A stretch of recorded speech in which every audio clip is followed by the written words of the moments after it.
Let's talk about claiming your foreclosure surplus in Broward County. It's something that's not usually a piece of cake for everybody, but stick with us. We can definitely help you. Firstly, you may wonder what a foreclosure surplus even is.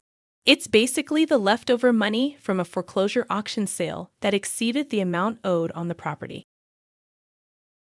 Do you know the process to claim it? Well, it involves quite a few bureaucratic steps, like filing a surplus claim form and providing proof you're the rightful owner. It really can get tricky.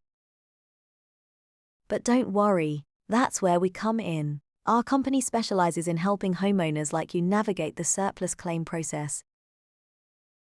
To sum up, yes, dealing with foreclosure surplus in Broward County can seem challenging, but with us by your side, we'll make the process manageable and help you claim what's rightfully yours. Let the stress stay out of your way, and let our lawyers do the work on a risk-free agreement, and only pay us when we recover the funds.